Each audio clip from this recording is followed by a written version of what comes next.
प्रधानमंत्री आवास योजना के अंतर्गत बने घरों को तोड़ने का आदेश। सांसद उमेश पटेल मैदान में उतरे। दादरा नगर हवेली के सुदूर गांव दूधनी की जनता की पीड़ा जानने के लिए दमनदीव से सांसद उमेश भाई पटेल गांव पहुंचे। स्थानीय आदिवासी परिवारों ने उन्हें अपनी समस्याएं सुनाई।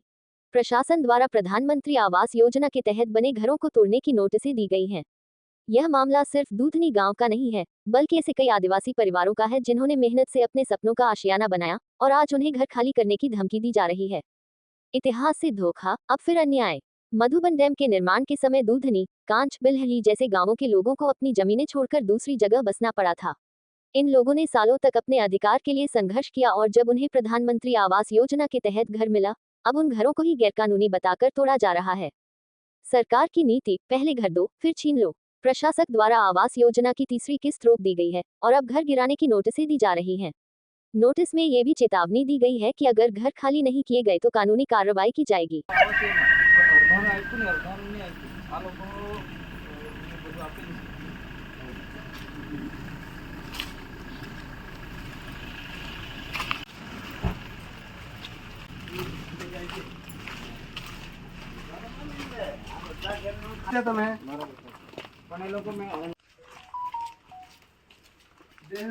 સર મને પરફેક્ટ ખબર છે જ્યારે મેં મુંબઈમાં ભણતો હતો ને કે 2018 માં એનું ઘર પાસ થયેલું હતા બાજુવાળો પણ ઘર તેવો જ છે પણ આ રોપવા બધા ગયેલા છે પેલો આ એના પર નોટિસ છે ને એક પેલો એ બાજુ એક ઘર છે અહીંયા પ્રોજેક્ટ નું ચાલુ કરેલું તેનો તમને બતાવું આ લોકો બધા મળે નહીં ને આ બેઉનું નોટિસ છે મારા પાસે આ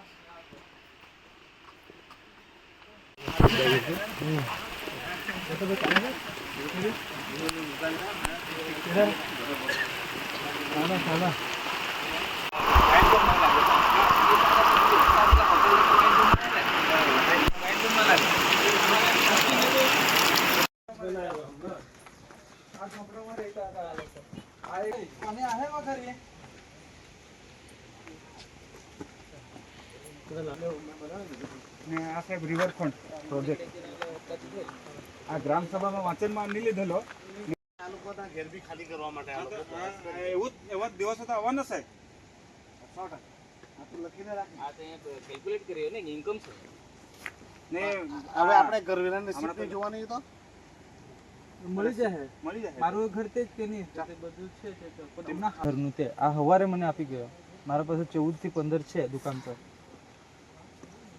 આ લોકોના હું કદી તમે ફાઇલ રાખ્યો ને જ્યારે ફર્સ્ટ હતો ત્યારે પંચાયતના બધા મંત્રી સાહેબ પછી એમના હાથે જે પંચાયતમાં કામ કરે તે લોકો જીઓ ટેગિંગ કરવા આવે જીઓ ટેગિંગ કરીને પછી લાગે પછી એ લોકોને શું કર્યું કે આ તો ફોરેસ્ટ आगे गया उसके ऊपर में इसलिए मेरे को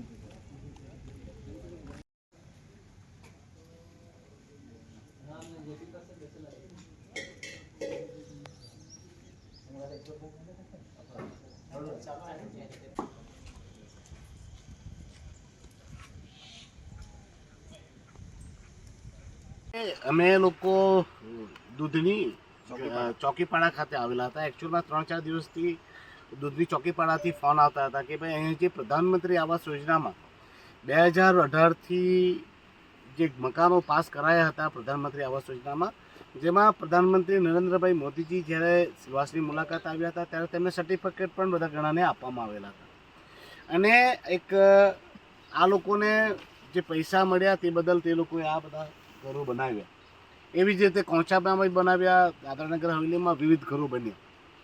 પણ દુઃખ સાથે કહેવા પડે કે પ્રશાસક પ્રફુલ્લ પટેલજીનું જે પ્રશાસન છે એ હું પહેલાંથી જ કહેતો આવ્યો છું કે એ આદિવાસી વિરોધી અને બેકવર્ડ જાતિના લોકોનો વિરોધી તેમજ ઓબીસી જાતિનો વિરોધી, માઇનોરિટીનો વિરોધી અને સમસ્ત પ્રજા જે દમણ દીવ અને દાદરાનગરમાં રહે છે તેમનો વિરોધી પ્રશાસન છે પ્રશાસક પ્રફુલ્લ પટેલનું અને એ વારંવાર સાબિત થયું છે।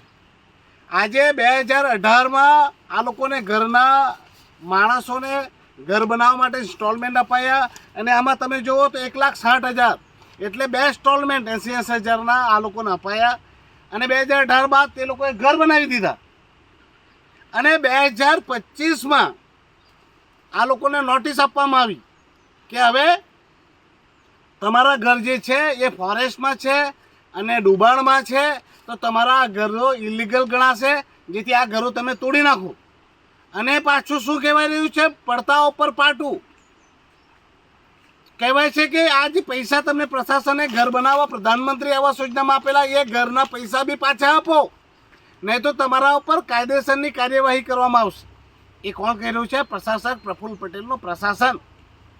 હું સવાલ પૂછવા માંગુ છું પ્રશાસક પ્રફુલ્લ પટેલને કે ભાઈ પ્રશાસક પ્રફુલ્લ પટેલજી, 2018માં તો તમે પોતે આવી ગયા હતા, અને જ્યારે આ પ્રધાનમંત્રી આવાસ યોજનામાં કોઈ ઘર બનાવવાનું હોય ત્યારે પંચાયત પાસેથી તમે સર્વે કરાવો છો, જે તે માણસોના દસ્તાવેજ માંગવામાં આવે છે, તેમાં રહેઠાણથી લઈને જમીનના દસ્તાવેજ પણ તમે માંગો છો. પંચાયત અને બીડીઓથી લઈને તે ઉપરના અધિકારીઓ એ તમામ પ્રકારે તેમના કાગળિયાઓની ચકાસણી કરતા હોય છે. ચકાસણી બાદ પ્રધાનમંત્રી આવાસ યોજનામાં ઘરમાં બધા જ એપ્લિકેશન કરીને ઘરો મળતા નથી. એમાંથી જે લોકોને મળવા લાયક છે તે લોકોને પાત્રતા યોગ્યતાને તમે ઘરો આપો છો, અને તેના બાદ તમે તેના ઇન્સ્ટોલમેન્ટ આપતા પહેલાં તે બધું જ ચકાસણી કરી લેવાય છે, અને ચકાસણી બાદ તેને પહેલું ઇન્સ્ટોલમેન્ટ આપતા પહેલાં તેનું ઘર બનાવવા માટે તમે પ્રાથમિક લેવલે કહો છો કે ભાઈ બેઝ તમે બનાવીને આપો. તે બની ગયા બાદ ફોટા અપલોડ કરાય છે, તેનું વેરિફિકેશન થાય છે, અને પછી તેને પહેલું ઇન્સ્ટોલમેન્ટ મળે. ઇન્સ્ટોલમેન્ટ બન્યા બાદ તમે ફરીથી તેમનું ઘર બનાવવા માટે કહો છો, ને સેકન્ડ ફેઝનું ઘર આવે ત્યારે તમે તે ઘરના પાછા ફોટા લો છો, અધિકારીઓ ચકાસણી કરે છે, અને તેના બાદ તેને બીજો ઇન્સ્ટોલમેન્ટ મળે છે. આવી વિવિધ ચકાસણીની પ્રક્રિયા તમારા જ પ્રશાસન પ્રફુલ્લભાઈના જ પ્રશાસન દ્વારા કરવામાં આવી, અને એમને 2 ઇન્સ્ટોલમેન્ટ અપાયા, અને ઘર બની ગયા. જેમના લાઇટ બિલો આવી, લાઇટ કનેક્શન મળી ગયા, ઘરવેરાઓ મળી ગયા, અને આજે તમે 6 વર્ષ બાદ એમ કહો છો કે આ ઘર ઇલીગલ છે. તો પ્રશાસક પ્રફુલ્લ પટેલજી, તમારું પ્રશાસન શું કરતું હતું? તમારા અધિકારીઓ શું કરતા હતા? અને એમના ઉપર કઈ કાર્યવાહી થઈ? તમે શા માટે બીડીઓ ઉપર, પંચાયતના સેક્રેટરી ઉપર, કલેક્ટર ઉપર તમે એક્શન નથી લીધા? શા માટે તેમને તમે ચોક્કસ નોટિસ નહીં આપી? પણ પ્રશાસક પ્રફુલ્લ પટેલજી, તમારું ષડયંત્ર હું સારી રીતે જાણું છું. તમે શા માટે આ ગરીબોના ઘર મકાન તોડવા માંગો છો? અને આજે દમણ દીવ અને દાદરાનગર હવેલીમાં તમારી પોતાની મહત્વાકાંક્ષા સંતોષવા માટે તમે અમારા ગરીબો ઉપર અત્યાચાર કરીને બેઘર બનાવે છે, બેરોજગાર બનાવે છે. તમારી મહત્વાકાંક્ષા ભાઈ જરા બતાવો. યા જે તમારું રિવરફ્રન્ટ બનાવવાના છો, પ્રોજેક્ટ બનાવવાના છો, અને તેમાં તમે જે તમારા મળતિયાઓને, તમારા દોસ્તારોને, તમારા અમીર મિત્રોને સેટિંગ કરીને કોઈ પ્રોજેક્ટ આપવાના હશે. હું દમણ દીવ અને દાદરાનગર હવેલીની તમામ જનતાને કહેવા માંગુ છું, પ્રશાસકજીની આ કિન્નાખોરીનો વિરોધ કરે, ખુલીને વિરોધ કરે. હું તમારા સાથે છું, અને તમને વિશ્વાસ અપાવું છું આ મેટર ઉપર હું તમામ મંત્રાલયોમાં પણ તમારો અવાજ પહોંચાડીશ, અને પાર્લામેન્ટ જે સેશન ચાલુ થઈ રહ્યા છે એ સેશનમાં પણ આ તમારો અવાજ ત્યાં દિલ્હીમાં સરકારને સંભળાવીશ, અને પ્રશાસક પ્રફુલ્લ પટેલનું જે આ કિન્નાખોરી છે, આ જે ષડયંત્ર છે, એ પ્રશાસકની ષડયંત્ર દિલ્હીમાં આપણે જગ જાહેર કરશું, અને આ એમની મેલી મુરાદને પૂરી ન થાય તેના પૂરા પ્રયાસો આપણે કરશું.